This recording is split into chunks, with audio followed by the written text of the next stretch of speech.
That time has come again, and the second of the final 3 episodes of The Owl House has aired. After, how long ago was it? Like a week, 2 weeks? After being leaked early, giving me serious True Colors flashbacks.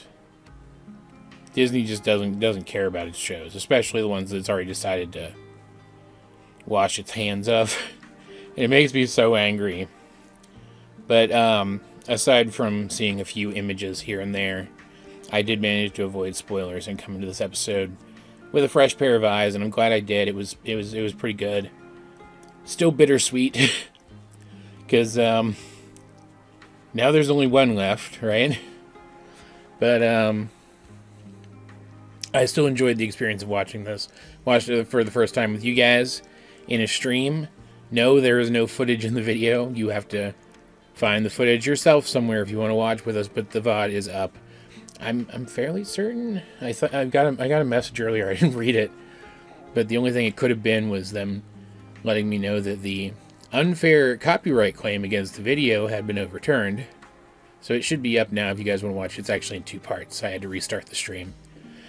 But the actual episode watching portion is only in the second part. The episode starts basically as soon as that video does.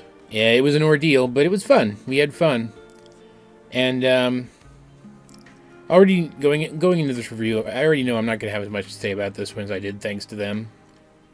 Because this is very much a middle installment. It has that middle installment syndrome, where it doesn't really have a proper beginning or end. It's written well enough that it has a start. The specific story of this episode starts somewhere, and it has a specific endpoint. The characters have a goal when they reach it. But it's very clear that there are loose ends dangling at both the start and the finish of this specific story. And that does hurt it a little bit. I don't think the episode's bad. Like, don't get me wrong. I think it's very, very far from bad. I think Thanks to Them was better. It felt more contained because it did have a mostly proper beginning. And I honestly feel like the characters in that one were a little more enjoyable. They got to breathe a little bit more. This episode was primarily concerned with tying off character arcs, and so it had to do a lot. And then there was also stuff in here that I feel like definitely had to be holdover from back when there was going to be more to the show. Like, there's this whole subplot in this episode with Basha and how she has seized power at the school, and since that's where a bunch of the survivor kids have been holed up since the Collector took over. And she's gotten power thanks to Kikimora in disguise. And she knows it's Kikimora in disguise, which surprised me. I assumed she wouldn't know. And she doesn't turn out to be as bad as you might think, given the situation. But it definitely feels like they threw this situation together to bring Basha into the story, specifically so that they could give us those couple of scenes that show that she's not as bad as we might have thought. They were kind of speed running the Basha redemption arc that they had planned. And I just don't feel like it needed to be here.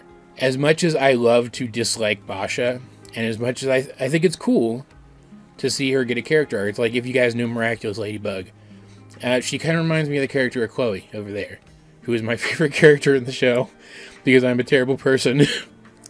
And I would love to see her get a redemption arc. So I'd like to see Basha get a redemption arc too. It'd be a lot of fun, but I just don't... Like, I feel like you'd have to, like, explore her family a little bit. Explore her past. Give her some pathos. And they do that a little bit here. Like, I don't know if it's, like, romantic, but she's clearly pining for Amity at some level. And that alone gives her a little bit more depth. Like, you really get the sense that even surrounded by people, she feels alone. But there's just not enough time to explore that. And so I feel like it probably didn't need to be here at all. Like, save that for, I don't know, a post-series comic, or a post on Dana's Twitter even. I don't know. Like, it wasn't bad. Again, don't get me wrong. And it did bring the school into things, and the other stuff at the school was pretty great. Like seeing the kindergartners training to fight against the collectors. What do they call them? Spies. His weird star-shaped dudes. It was hilarious. Seeing these tiny little children swinging giant weapons was pretty funny. And the statue of Bump they put up in the school was hilarious. And bringing Basha into the story in this way also started to bring Kikamura into the story in that same way. And she was technically the main villain of this one, which I definitely didn't expect. So, I mean, that worked out because it was her machinations that led to all of these characters that needed their character arcs resolving their character arcs. Primarily Luce, Hunter, and Willow. Hunter, having just lost Flapjack, needs to come to terms with that a little bit. Willow's been dealing with so much and holding things together for the rest of the group. She needs to come to terms with that. And Luce, as is established early in the episode, needs to figure out what she wants. She never figured out that thing that she wants that would have allowed her to connect with one of the stray palismans back when everybody else was getting their palismans. And that's the thing that's keeping her palisman from hatching. That's the thing that's hanging it up. The episode starts with, of course, our motley crew coming through the portal. And I don't know if it was just Luce or if it happened to some of the others too, but it opens on Luce stuck in the in-between space. And we see a figure off in whatever counts as distance in this place. It looks like it was kind of above her. But, like, this place, like, physics is weird here, so that could be... That's the same as seeing somebody off on the horizon, you know? And considering this is an episode about the collector, and later in the episode we find out there are other collectors. There are adult collectors. The collector is literally a child member of his species. I at first thought it might be a collector. But it's not. I was going to do this myself, but then somebody else beat me to it, and I saw it posted on Tumblr. Somebody went and zoomed in. I don't know if they played with, like, the contrast or whatever a little bit too, but they managed to get a good look at this person, at the shape of them, and it's a freaking Titan. Or else it's somebody wearing a Titan skull who also has, like, wingy things behind them, but it definitely looks like it's supposed to be a Titan. Way off in the distance.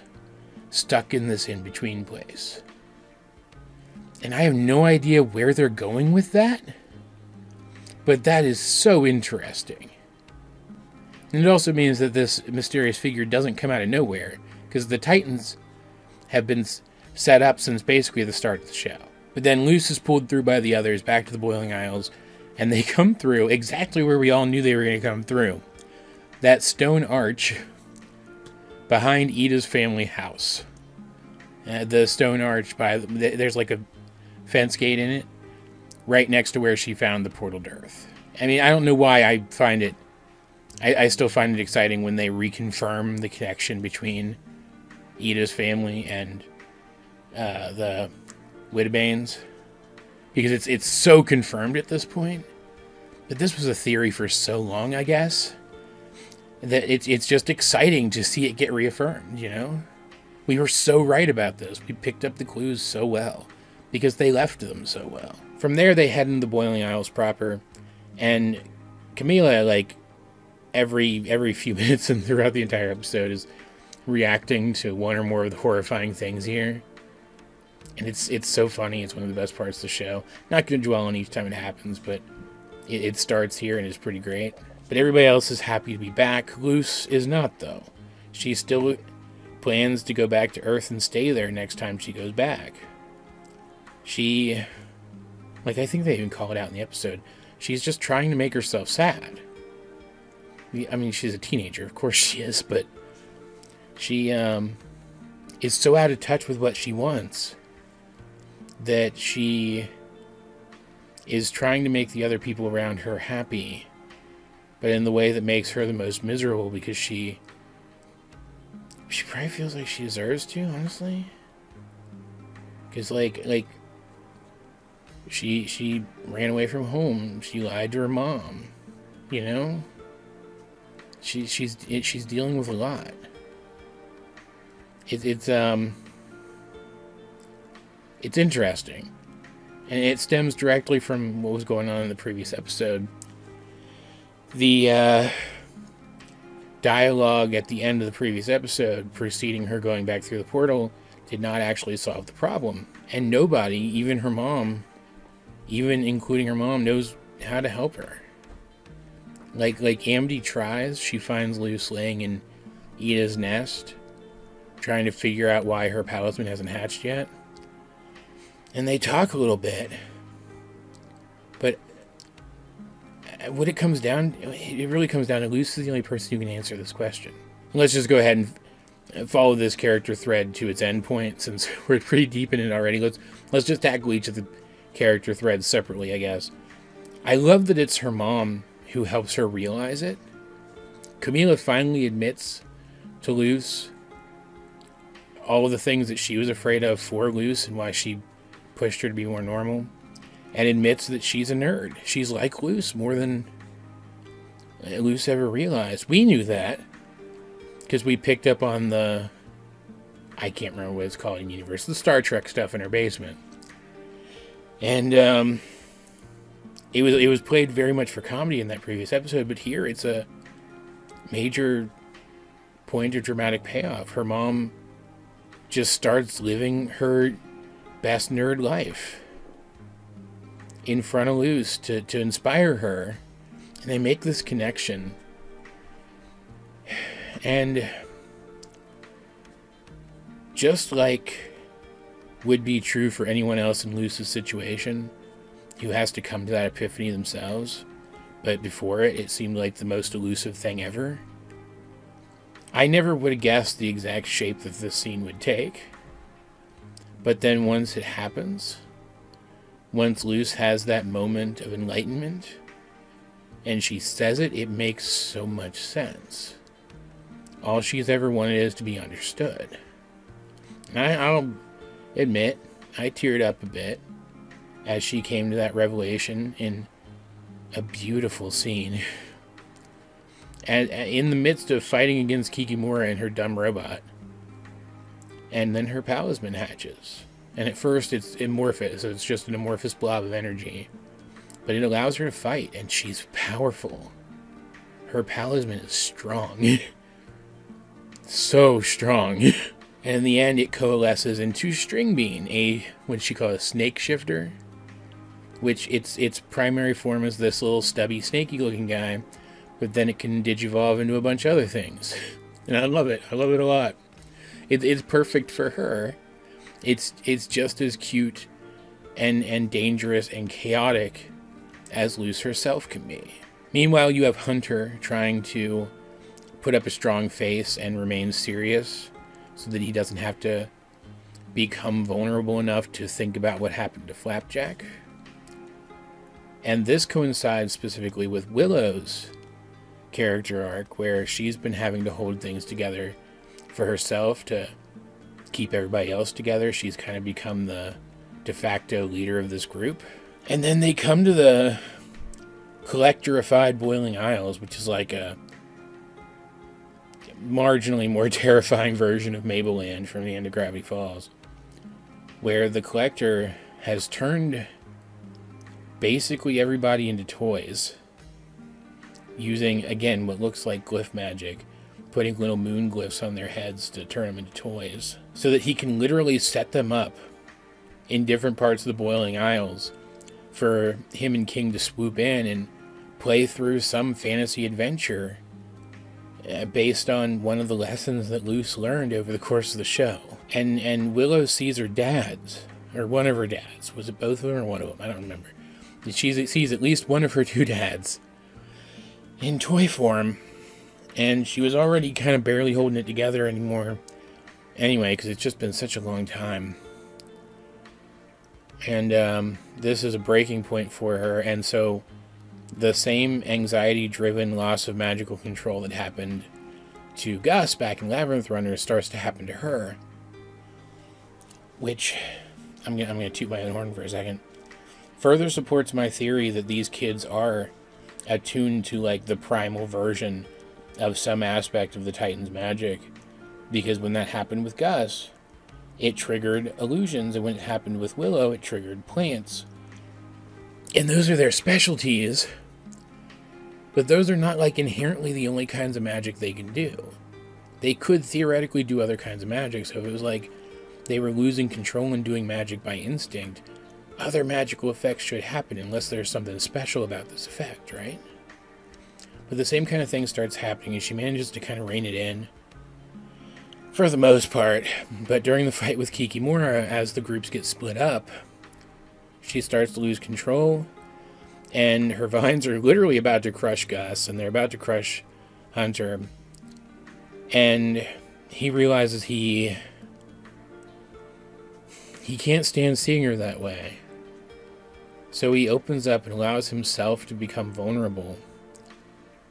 Seeing her beating herself up, he allows himself to become vulnerable enough to tell her off for that and talk her up to herself and admit to how much she matters to him.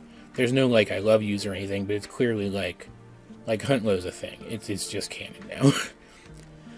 And his vulnerability helps her to get control, but also, in that moment of desperation and vulnerability, as he is trying to get to her, he's able to escape her vines by channeling Flapjack's magic. Flapjack's magic is still alive within him.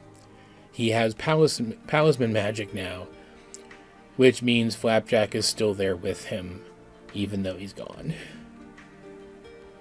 And I teared up again, and it was great. There's also stuff with the Collector here, and Bellows. The Collector is just a kid, and he's not all bad. He just literally doesn't understand that what he's doing is harmful. And he's scared. Like, I'm going to talk about this in another video, and there's other analyses of it online already that are faster to put together, like blog posts and stuff.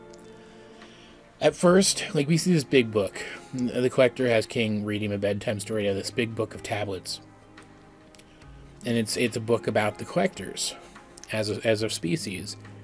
And at first it looked like the other Collectors were the good guys. I kind of misheard it, because they kind of have a prime directive where they don't interfere too much. But no, they're clearly the bad guys. Like, it's there's some nuance to it, but they're clearly not allies. We don't want them around if we can help it. And it looks like, and again, I'll go into more detail about this in other content later, it looks like, just like Hunter, for example, the Collector comes from a familial situation where he was traumatized.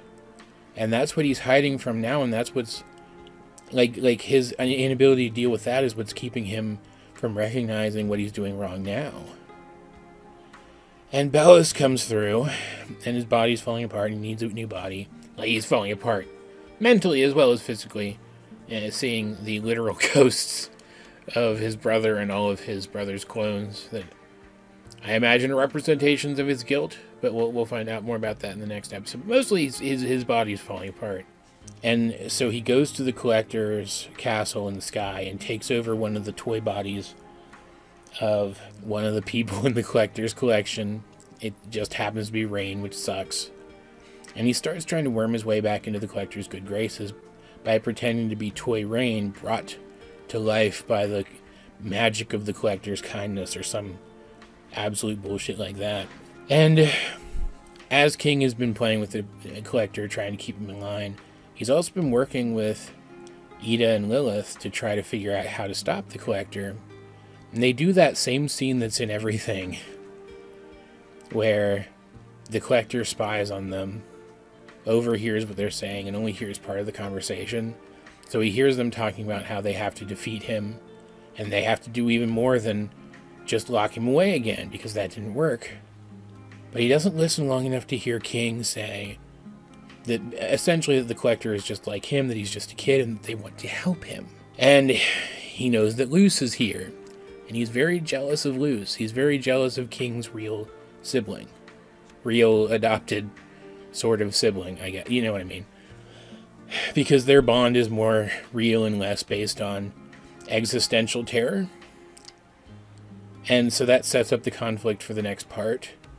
It's going to be... They're effectively going to be trying to vie for the Collector's soul against Bellows.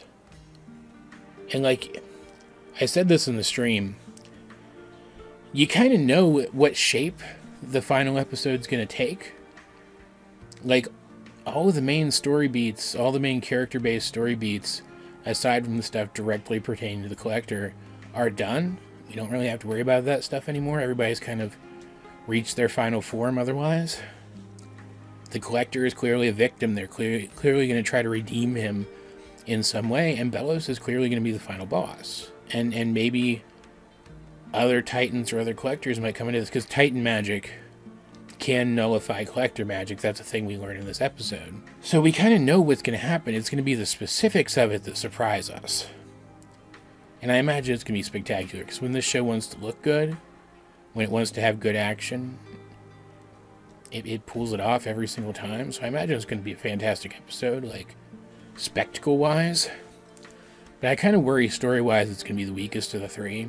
Because this one was already weaker than the first one. There was just too much happening, and yet there were some moments where it felt like not enough happened.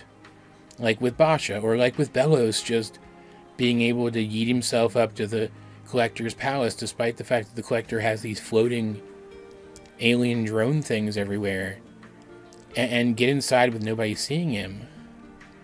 Like it was nothing. Like, these are things that needed to happen for the story to reach the places that the writers clearly wanted it to, but they don't really feel like logically consistent with the timetable that the rest of this stuff is happening on. Again, it is not a bad episode. It is far from a bad episode. Like King, for example, because I haven't talked about him much, let's use him as an example here, is in top form in this episode. His character has never felt stronger than he does here. Hunter's character arguably has never felt stronger than he does here. Camila has never felt like a stronger character than she does here. Luce feels more like a complete character than she ever has before. And a lot of fantastic stuff happens here, and the moments, like the big moments where those things come to fruition, are spectacular. But some concessions were clearly made to make this story work the way they wanted it to. And so it is already weaker than its first part. And I just hope the next one manages to bring it all home, you know? All that said, though, guys, what did you think of the Owl House episode for the future if you have seen it? Let's get a discussion going in the comment section down below. And while you're down there, you might as well like the video, share it with anyone else you think would enjoy my content, subscribe if you haven't. You can also check out links to my various social medias, as well as many ways you can help with the channel. Those will be in the video description.